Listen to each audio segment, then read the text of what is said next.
The courtroom was quiet, the usual murmur of anticipation hanging in the air. The afternoon light filtered through the tall windows, casting a soft glow over the benches and polished wood floors. The judge, a no-nonsense figure with a reputation for swift justice, sat at the front, reviewing the case files before him. His gavel rested lightly in his hand, ready to strike. The defendant, a woman in her early 30s, stood at the center of the room. She was dressed in simple clothes, her expression calm, almost distant. Her name, when called, barely elicited a flicker of recognition from the few onlookers present. Most of them were there for minor infractions or administrative matters. The woman's name was Sandra Williams, a name that would soon be etched in the memory of everyone in that room for far different reasons than anyone could have expected. Sandra had made no effort to dress up for the occasion. Her attire was modest, almost unremarkable. Her hair, a practical brown bob, was neatly tucked behind her ears, and her face wore a natural, unaffected look. No makeup, no signs of distress. She was like so many others who had ended up in court for the mundane inconvenience of unpaid tickets. A brief glance at the case details showed that the violations weren't significant. Parking tickets, expired registration, a couple of speeding infractions. In a world full of such cases, Sandra stood out only because of the number of times she'd been cited. The judge looked over at her briefly. He'd seen cases like this 100 times. Unpaid tickets were usually the result of neglect or forgetfulness. Occasionally, people would show up, embarrassed, to explain their inability to pay. It was routine, a small part of the justice system that didn't make headlines but moved steadily along like clockwork. As the prosecutor outlined the charges, a sense of indifference hung in the air. The defendant's case seemed typical, someone who had simply failed to meet their obligations. Sandra didn't speak. She only nodded when prompted. It was as if she was waiting for something to happen. But what that something was, no one knew yet. The audience, mostly those seeking quick resolution to their own matters, didn't pay her much attention. The judge sighed and looked down at his desk, preparing to issue the fine. The court finds you guilty of all charges. You are hereby fined $1,500 for the violations, he said, his voice echoing through the room. The words were final. The decision had been made. But just as he was about to strike his gavel, the prosecutor, a young man with an air of confidence, stood up sharply. He cleared his throat and approached the bench, a hint of urgency in his posture. "Your Honor," he began, his voice slightly shaking with the gravity of what he was about to say. "There's something you should know about the defendant." The room grew still. The judge paused, his gavel hovering over the wood. Everyone's attention shifted to Sandra, who stood motionless, her face unreadable. A few murmurs rippled through the courtroom. The prosecutor's words had caught them all off guard. The young man continued, each word carrying the weight of the revelation. "Sandra Williams," he said, his gaze never leaving the woman in the center of the room, "is not just a defendant in this case. She is a decorated officer in the United States Army, with a history of distinguished service, a veteran of multiple deployments." The air in the courtroom seemed to freeze. The murmurs grew louder, and the judge blinked, momentarily unsure of how to respond. The woman who had seemed so ordinary was now the subject of intense scrutiny. Who was she really? How had someone with such a background ended up here, in a courtroom over unpaid fines? The judge's expression shifted. He lowered his gavel, setting it down gently. Something had just changed in the room. The case that had once seemed so straightforward had suddenly become anything but. The courtroom buzzed with disbelief. Sandra Williams, the woman who moments before had been just another defendant, was now at the center of a growing storm of intrigue. The prosecutor's words hung in the air, echoing off the walls. "A decorated officer in the United States Army," he had said. The audience shifted in their seats, trying to process what had just been revealed. Sandra, who had stood so still moments before, now seemed to shrink slightly under the sudden weight of everyone's gaze. Her calm demeanor had not faltered, but her eyes betrayed a flicker of something. a hint of vulnerability, or perhaps resignation. The judge, clearly thrown off balance by the revelation, sat back in his chair. His fingers drummed lightly on the edge of his desk as he considered the situation. His stern face softened just for a moment. This wasn't a typical case. He could tell that much. How could someone with such an illustrious career, someone who had clearly served their country with honor, end up here, in this courtroom, for such seemingly trivial offenses? The prosecutor continued, his tone now more deliberate. Sandra Williams served with distinction in multiple combat zones. She was awarded the Bronze Star for bravery under fire. Her leadership on the ground has been praised by commanders and colleagues alike. But that's not all, he added, glancing at his notes. She also holds a commendation for saving the lives of several of her team members during a particularly dangerous mission. And she did all of this while maintaining a role as one of the most respected officers in her unit. The courtroom seemed to hold its breath. The judge sat silent, his expression thoughtful. Sandra didn't flinch. She stood there, almost as though she were watching the scene unfold rather than participating in it. Her face was impassive, her hands clasped in front of her. But the eyes of everyone in the room were now fixed on her, trying to reconcile the woman before them with the war hero the prosecutor had described. As the prosecutor listed off more of Sandra's accomplishments, the room grew quieter. The contrast between the decorated officer and the woman who stood before them, facing fines for something as mundane as traffic violations, was striking. It seemed almost impossible to square. How had she come to this? What had happened? The audience couldn't help but wonder. Some looked at her with newfound respect, while others couldn't shake their curiosity about the path that had led her here. Was this a case of someone who had fallen from grace, or was there more to her story than met the eye? The judge cleared his throat, breaking the silence. "I had no idea," he muttered, mostly to himself, but loud enough for those in the room to hear. He looked down at Sandra with a new kind of scrutiny, as though trying to piece together the puzzle that had just been presented to him. "Ms. Williams," he said, addressing her directly for the first time, "why didn't you tell anyone about your service?" Sandra met his gaze, her expression still unreadable. It was a question that seemed to hold both judgment and curiosity. The answer wasn't simple. How could she explain why she hadn't revealed her past? How could she explain why a decorated officer, a woman who had once commanded the respect of her peers, found herself standing here in front of a judge, guilty of nothing more than failing to pay her tickets? For a moment, Sandra remained silent. Then, in a voice barely above a whisper, she spoke. "I didn't think anyone needed to know," she said softly, her words carrying the weight of something deeper, something unspoken. "I didn't want to be treated any differently." The courtroom fell silent again, the weight of her words settling in. Everyone, from the judge to the onlookers, could sense that Sandra's story was just beginning to unfold, and it was going to be far more complex than they had ever imagined. The courtroom was electric with whispers.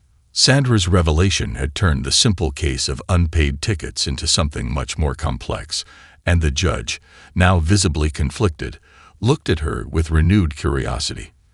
The audience was still processing the information, unsure of what to make of this quiet, unassuming woman standing before them, whose past seemed to hold a level of heroism far beyond anything they could have expected. The prosecutor stood back, uncertain how to proceed now that the tone of the case had shifted. Sandra remained still, her expression calm but distant, as though the eyes of everyone in the room were not quite reaching her. She had said enough to change the course of the trial, but there was still a question in the air that no one had yet dared to ask. Why? Why had someone so decorated, so respected, ended up in this situation? What had happened between her time in the military and the present day to bring her here, facing a judge for a series of minor infractions? The judge cleared his throat, his voice breaking the stillness. "Ms. Williams," he began, his tone softer now, as if he was addressing someone far more significant than just a defendant in a traffic case. "You've served your country with honor, and yet here you stand, before this court, for unpaid fines. What happened? How did you fall to this point? The question, though simple, carried a weight that seemed to land squarely on Sandra's shoulders. She closed her eyes for a brief moment, as if considering how to respond. The answer wasn't something she had prepared to reveal. It wasn't something she had planned to speak about, especially not in front of strangers. But she knew that she couldn't continue to hide behind the silence. She owed it to herself, and perhaps to those who had respected her, to tell the truth. "I didn't fall," Sandra began, her voice steady, but tinged with something deeper. "I was overwhelmed." She paused, gathering her thoughts. When you're in the military, you're trained to handle stress. You learn to lead, to make decisions under pressure. But when you come home, everything is different. The rules are different. The expectations are different. And I couldn't adjust. A murmur passed through the courtroom. It was a revelation many had not expected.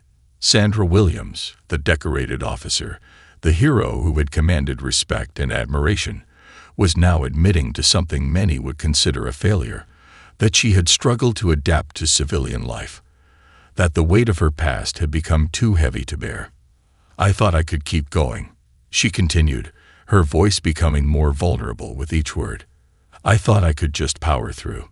But the truth is, I didn't want anyone to know. I didn't want people to see me as weak. I didn't want to be treated differently because of what I had been through." The judge leaned forward, his face thoughtful. The prosecutor, too, had lowered his gaze, considering the implications of her words. No one had expected this. No one had imagined that Sandra's seemingly small violations had been a symptom of something much larger. "And so," Sandra continued, "I kept pushing everything aside. The bills, the appointments, the paperwork, the things that people like me, people who have served, often feel like they're supposed to handle on their own. But it all piled up. I ignored it, and it became too much." The courtroom was silent now, the only sound the soft rustle of papers as the judge flipped through her file once more. Sandra's confession had turned this into something more than a legal matter. It had become a human one. People were no longer just interested in the case. They wanted to know the woman standing before them. "I didn't want anyone to see me as someone who needed help," Sandra finished, her eyes glancing toward the judge, as though she was searching for something in his gaze. "I didn't know how to ask for it." The judge looked up, his expression more sympathetic than it had been when he first addressed her. It was clear now that the case was no longer about the fines. It was about something far more complicated, far more personal. As Sandra's words settled in the courtroom, the questions began to shift from why she was in court to how she had ended up here. There were no easy answers and no clear solutions, but one thing had become undeniable. Sandra Williams was not just a defendant.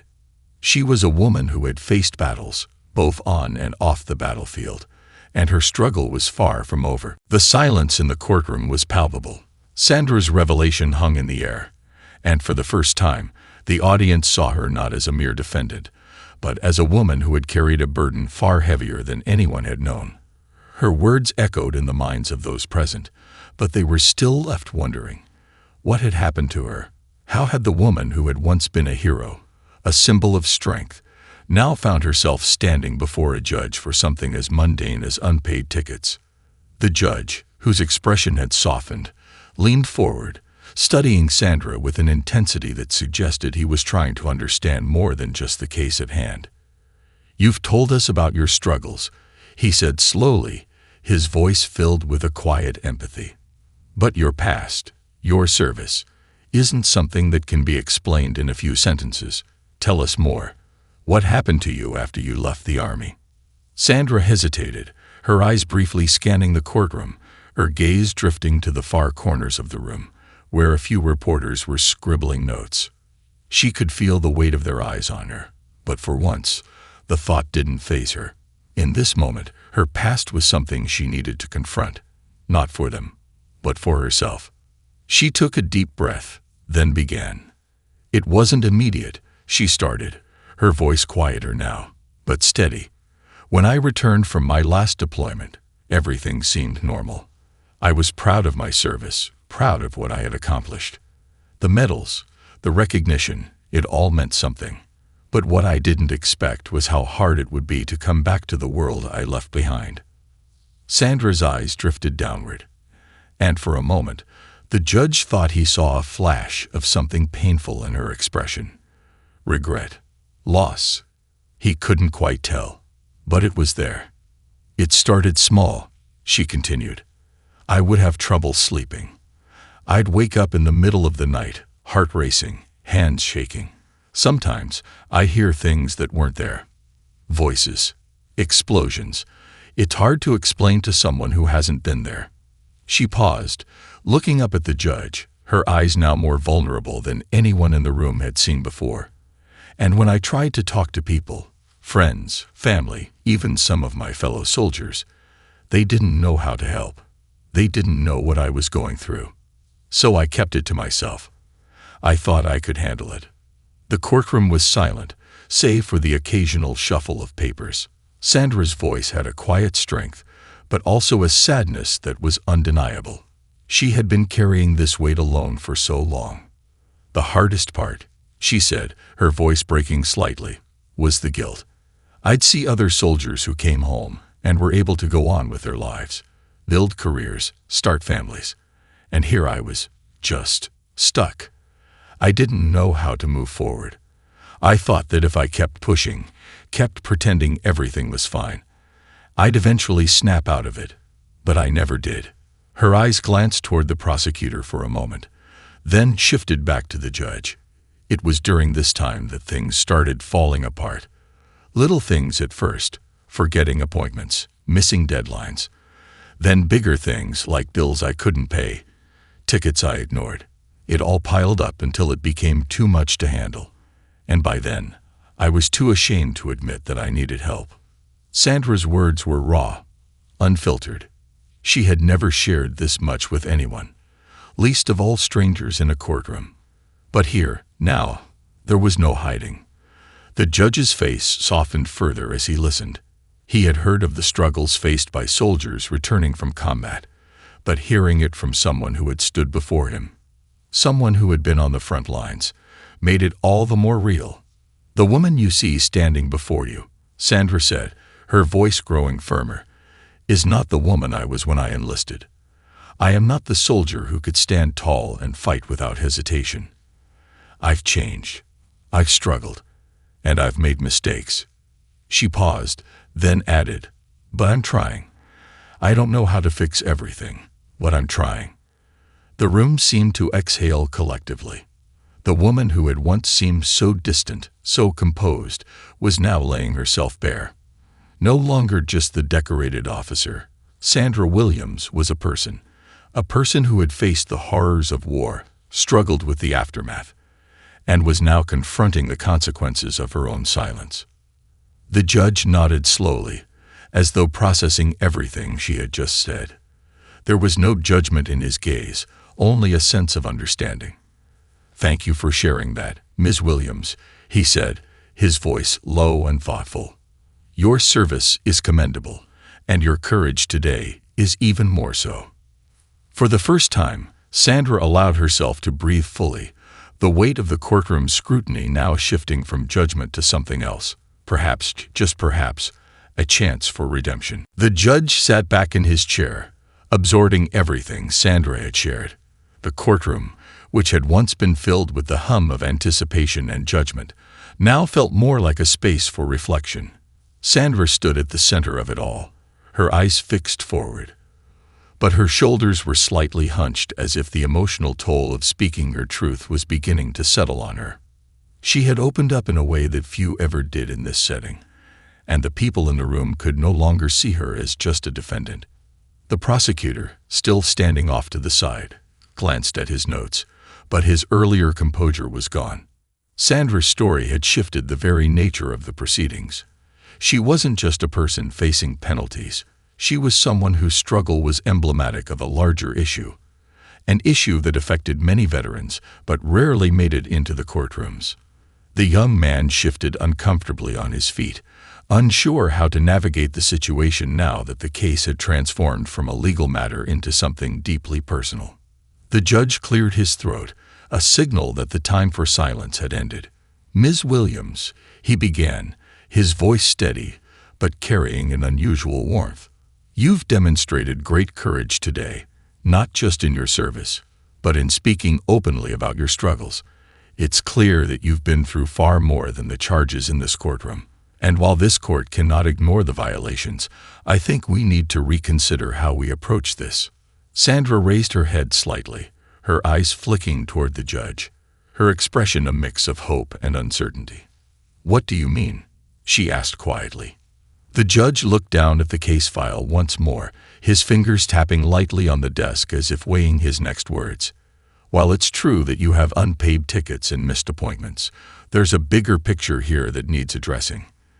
This court is not just concerned with penalties, but with how we help those who have served our country, those who are struggling to reintegrate into civilian life. Your story speaks to something larger." Sandra's heart beat a little faster. She had never imagined that her personal struggles could become the catalyst for something bigger. A chance for change, for understanding. She had expected the harshness of the court to descend upon her, as it often did on those who couldn't pay their debts. But here, in this moment, the judge was speaking to her not as a transgressor, but as a person in need. The judge continued, his voice firm. "I am going to issue a sentence, but it will not be the usual fine. Instead, I am recommending a community service program designed specifically for veterans like yourself. You will work with other veterans, those struggling with reintegration, helping them in ways that reflect the strength and skills you have.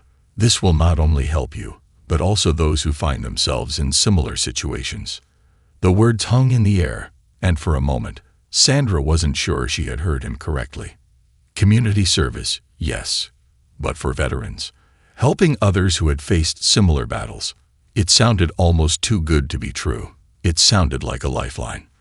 The prosecutor, still standing at the side, looked at the judge in surprise. "Your Honor, are you suggesting that we forego the usual penalty for a case like this?"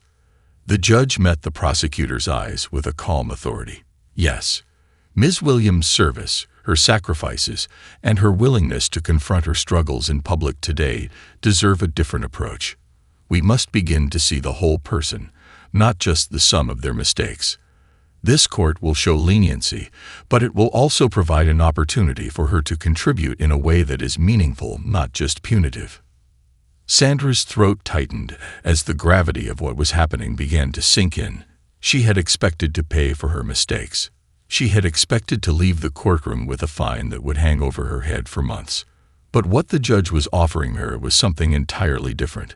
A chance to find redemption, not just in the eyes of the law, but in her own eyes as well. The judge turned back to Sandra, his gaze softening.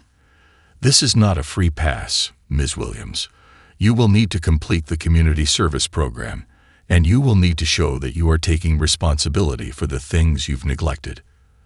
But I believe this is a step in the right direction, a step toward healing, for you and for others." Sandra nodded, her eyes misting over with emotion. She didn't know if she was ready for this kind of responsibility, but she knew it was a chance she couldn't afford to squander. "Thank you," she said, her voice barely a whisper. "Thank you so much." The judge nodded, his expression reassuring. "Don't thank me yet. You'll have to earn it. But this is your opportunity to make things right." As Sandra stepped down from the stand, she felt a sense of weight lift off her shoulders. For the first time in a long while, there was hope, a hope that maybe, just maybe, she could find her way back, not just for herself, but for those who needed her. It wasn't an easy road ahead, but it was a road with a purpose. And that was more than she could have ever asked for. As Sandra left the courtroom, she felt a mixture of relief and apprehension. The judge's decision was a lifeline, but it was also a responsibility, a heavy one. The weight of it settled on her shoulders, but for the first time in a long time, she felt as though she had a purpose again. The long road of recovery, both for herself and for others like her, was just beginning. The community service program the judge had recommended was no ordinary volunteer work. It was tailored specifically for veterans who, like Sandra, struggled with the transition from military service to civilian life. The program focused not only on providing practical assistance to other veterans, but also on creating a support network, fostering emotional healing through shared experiences. It wasn't a quick fix, and it wasn't meant to be. It was about long-term growth and support. The first day of the program was overwhelming. Sandra walked into a small, nondescript building, unsure of what to expect. Inside, a group of veterans sat in a circle, some older, some younger, their faces worn by the experiences of war, their eyes carrying the same weight Sandra had been living with. There was an air of camaraderie, but also a sense of hesitance, as if each person was waiting for something to break the silence. Sandra's coordinator, a middle-aged man named Doug, greeted her with a firm handshake. "We're glad to have you here," he said. "This isn't just about helping others. It's about helping yourself too. We all have something to give and something to learn." Sandra nodded, but inside, she felt a knot tighten in her stomach. She wasn't sure she was ready to share her struggles with others, not when she barely understood them herself. But as she sat down with the group, listening to the stories of other veterans, something began to shift inside her. They were all so different. Different branches of the military, different backgrounds. But the common thread was undeniable. Each one had come home to face battles that couldn't be fought with a weapon. They were facing the aftermath of war in ways that couldn't be quantified. One by one, the veterans took turns sharing their stories. Some spoke of the fear of losing their friends in combat. Others talked about the loneliness of returning home, of feeling disconnected from family, friends, and society. Some spoke of their struggles with PTSD, their battles with nightmares, flashbacks, and the constant weight of what they had seen. As Sandra listened, she realized that she wasn't alone in her struggle. For so long, she had tried to convince herself that she was the only one facing these demons. But here, in this room, among these people, she began to see that her pain was shared by others. And maybe, just maybe, that could make it easier to heal. When it was her turn to speak, Sandra hesitated. She had never been one to share personal details, especially not with strangers. But the stories of the others had opened something inside her. She stood up, feeling the weight of the moment. I didn't think I needed help," she began, her voice shaky but determined. "I thought I could handle everything on my own. But the truth is, I've been struggling. I've been hiding it, not just from others, but from myself. I thought I was supposed to be strong. But now I see that strength isn't about carrying everything alone." There was a long pause after her words. Sandra looked around the room, unsure of what to expect. But then, one by one, the veterans nodded in understanding. It wasn't sympathy. It was recognition. They knew exactly what she was going through. Doug, the coordinator, smiled gently. "Thank you for sharing that, Sandra. You're not alone here. None of us are." As the session continued, Sandra began to feel a glimmer of something she hadn't felt in years. Hope. It wasn't a magic fix, and it wasn't going to happen overnight, but the sense of solidarity, of shared purpose, was something that she hadn't realized she needed so desperately. She wasn't just part of a program now. She was part of a community. And for the first time in a long time, that felt like enough. By the end of the day, Sandra was exhausted, emotionally drained in a way that was both painful and cathartic. She had shared more than she had ever intended to, and yet it felt like the first step in a much longer journey. But there was something inside her that had shifted. A tiny spark of hope that maybe, just maybe, she could find her way back to the woman she had once been. And even if she couldn't, maybe she could still help others find their way forward. As she left the building that evening, Sandra felt the weight on her shoulders lighten just a little. The road ahead was still uncertain, and the path to redemption wasn't going to be easy, but for the first time in a long while, she was ready to face it. Sandra's days in the community service program became a blur of emotions, challenges, and small victories. Each morning, she woke up with the determination to push through, to show up, to engage. But there were times when the weight of it all threatened to drag her back down. The mornings were the hardest, when she had to fight the urge to retreat, to stay in bed and avoid facing the world. But every time she stepped through the doors of the program, something kept her going. She had begun to connect with the other veterans in ways she hadn't expected. There was a kind of unspoken bond between them, forged in the shared experiences of war and the painful aftermath. But it wasn't always easy to open up. There were days when Sandra felt the old walls creeping back up, when she wanted to shut down, to retreat into the safety of silence. One afternoon, the group sat in a circle, as they often did, reflecting on their struggles. Doug, the coordinator, asked everyone to share their recent experiences. "How are you all doing this week? What's been the hardest part for you?" The question, simple as it seemed, always triggered something deep within Sandra. She sat there, her fingers fidgeting with the edge of her sleeve, as the others began to speak. Each story was different, but the emotions were the same: anger, sadness, guilt.